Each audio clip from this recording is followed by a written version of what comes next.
Bonjour à tous. Bonjour, bonjour Claudia. Bonjour amis, bienvenue encore une semaine ensemble pour notre petit moment d'aller plus loin.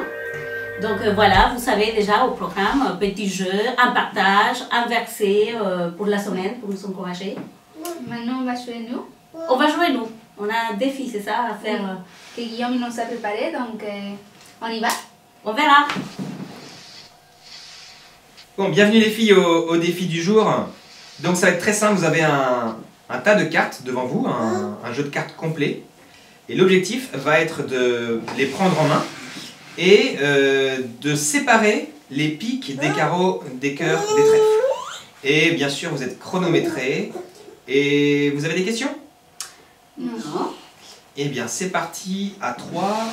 1, 2, 3.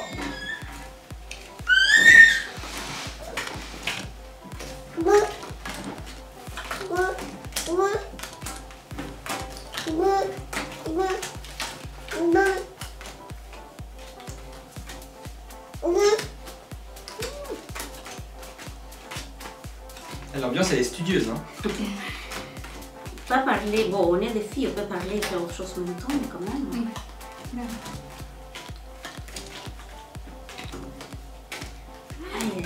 On a du mal à distinguer qui est en avance. Oui. Il y a déjà une trentaine de secondes d'écoulées.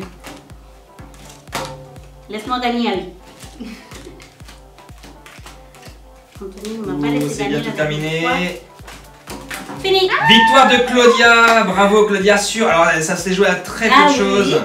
Oui. Bon, en tout cas, j'espère mais que oui, ce petit défi vous a plu. La bonne Et réponse. on se retrouve au studio. Ciao, ciao. C'est super, merci.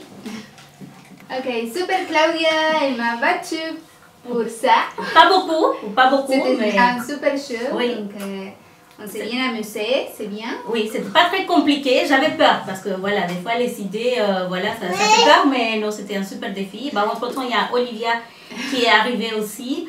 Et voilà, on va passer maintenant à un super moment, c'est le moment de partage. Il y a Anthony qui nous a rejoint pour ce moment. Donc voilà. Coucou les filles, c'est ça à va? toi. Bonjour tout le monde. Donc content d'être avec vous aujourd'hui. Et donc bravo pour le jeu et les amis. Et je voulais vous inviter à avoir une petite réflexion sur Jésus, sur une portion de sa vie, sur quelque chose qu'il a fait quand il était sur terre. Et quoi de mieux que de lire la parole de Dieu. Et je vous invite à lire un passage qui se trouve dans Luc, chapitre 5, du verset 27 à 32. Donc, voilà, si vous ne l'avez pas sous les yeux, c'est pas grave, je vais le lire. Écoutez bien. Verset 27. Après cela, Jésus sortit et il vit un publicain nommé Lévi, assis au bureau des péages. Il lui dit « Suis-moi ».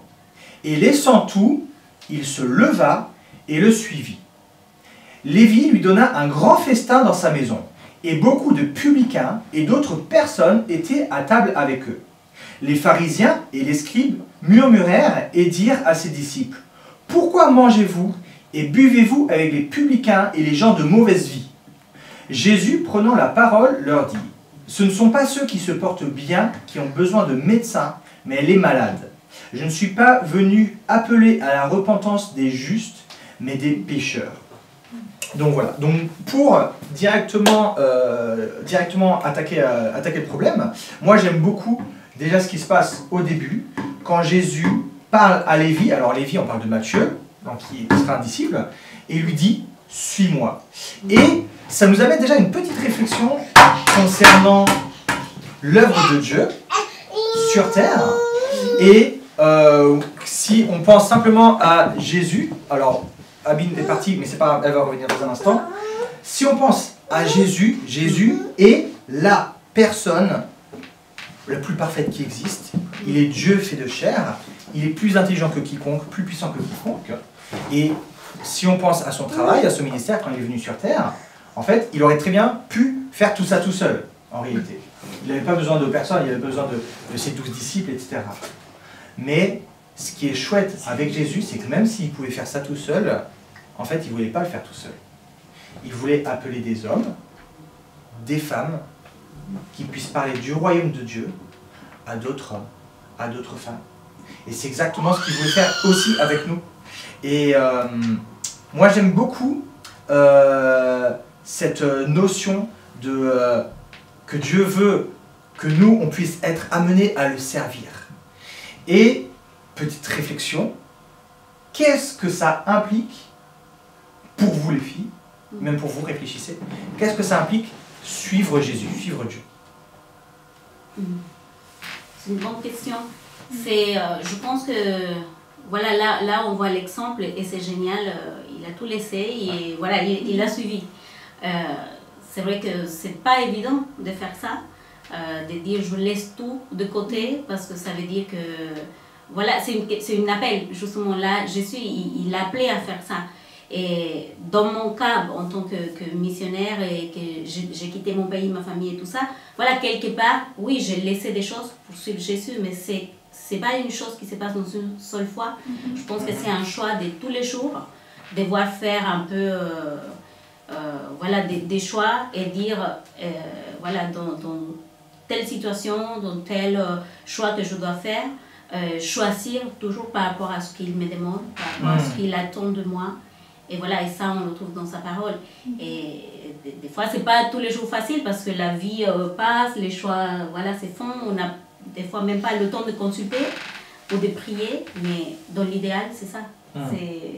Et aussi, c'est comme faire face des fois à nos peurs, ou même notre personnalité. Si on est timide, et Dieu il nous appelle à aller vers nos prochains, il faut surpasser surpasser cette personnalité qu'il y en a et obéir le Seigneur parce que c'est lui qui nous donne le courage aussi à faire pas mal de choses. C'est ça, oser faire les choses et faire confiance à Dieu, c'est ça. Et effectivement, alors c'est génial ce que vous dites les filles, faire confiance, partager, et moi je pensais à, vous l'avez dit, renoncer à soi-même. Et là on parle de Matthieu, qui lui, il a entendu l'appel de Dieu, il a dit, Jésus, il lui a dit, suis-moi, et il a tout laissé en fait pour le suivre directement.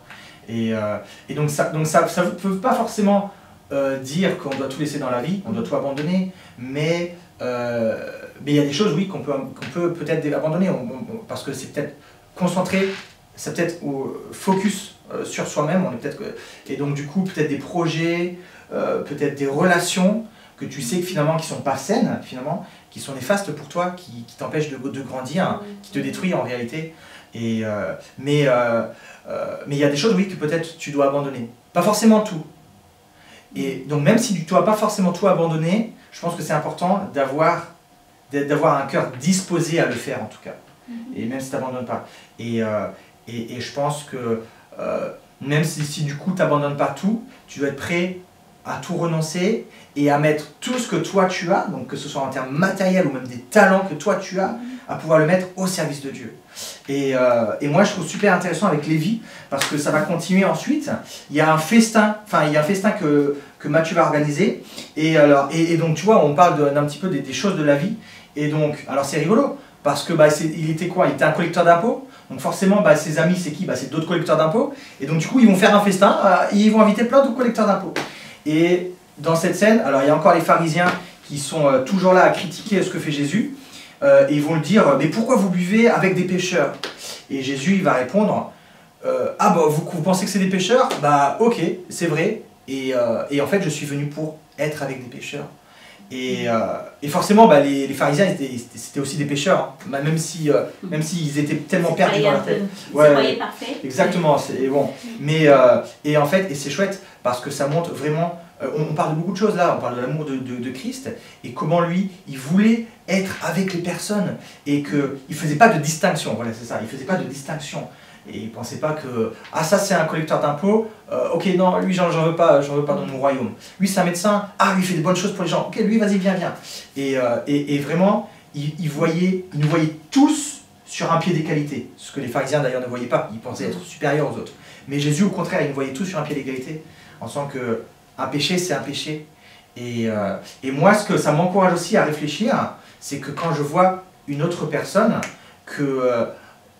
c'est important aussi dans notre cœur de ne pas être comme les pharisiens, de ne pas avoir des préjugés, de ne pas avoir des jugements. Et ça aussi c'est un défi, je pense que c'est même, on parle de défi de la semaine, nous ensemble, dans notre aller plus loin, et ça peut être un défi, que quand on voit une personne, et qu'on a l'occasion de parler de Christ, et ben de ne pas laisser ces choses, ces mauvaises pensées ou ces mauvaises attitudes dans notre cœur en disant que non, cette personne, elle a tellement de péchés, Dieu ne peut pas l'aimer, c'est pas possible.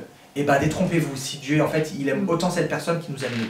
Il n'y a pas de différence. En fait, quelque part, une façon pratique de suivre Jésus, c'est tout simplement aimer les autres. C'est la base, selon ce verset. Et donc voilà. Et donc du coup,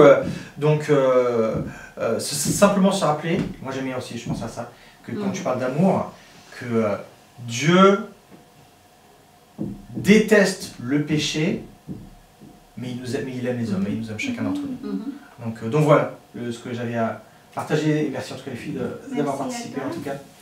Merci à toi. On va passer à la promesse de cette semaine. Sûrement une super promesse pour nous encourager. Bonjour, donc aujourd'hui pour la promesse du jour, j'ai un verset dans Actes chapitre 1, verset 11, l'une des plus grandes promesses pour moi de la Bible, qui dit « Ce Jésus qui a été enlevé au ciel du milieu de vous viendra de la même manière que vous l'avez vu aller au ciel. » Et là oui, on parle que Jésus est monté au ciel après sa mort et sa résurrection, mais il dit qu'il reviendra de la même manière qu'ils l'ont vu s'en aller. Waouh, ça paraît de la fiction, de la science-fiction, mais ça ne l'est pas, c'est du réel. Et c'est notre espérance, quoi. Donc que ça puisse nous encourager de garder les yeux fixés sur le ciel, parce que Jésus revient. Et il n'y a pas que ce passage-là. Toute la Bible est remplie aussi de cette prophétie. Et comme dans 1 Thessaloniciens 4 aussi, il y a toute une partie du chapitre 4, versets 13 à 18 qui en parle, mais particulièrement le verset 16. Car le Seigneur lui-même, avec un cri de commandement au son de la voix d'un archange, le son de la trompette de Dieu descendra du ciel, et ceux qui sont morts dans le Christ se relèveront d'abord, et nous les vivants, nous serons enlevés ensemble avec eux dans les nuées, à la rencontre du Seigneur dans les airs, et ainsi nous serons toujours avec le Seigneur. Encouragez-vous donc les uns les autres par ces paroles. Et c'est ce qu'on veut faire aujourd'hui aussi. S'encourager les uns les autres par ces paroles, par la parole de Dieu, et que ça soit vraiment une joie et un encouragement pour chacun de vous. Merci. On est à la fin. Voilà. On va se retrouver dans 4 jours. Donc on vous attend nombreux. N'hésitez pas à partager, à faire connaître ce qu'on fait pour qu'on puisse tous grandir ensemble. Donc voilà. Bon week-end. Bon week-end à vous. Au revoir.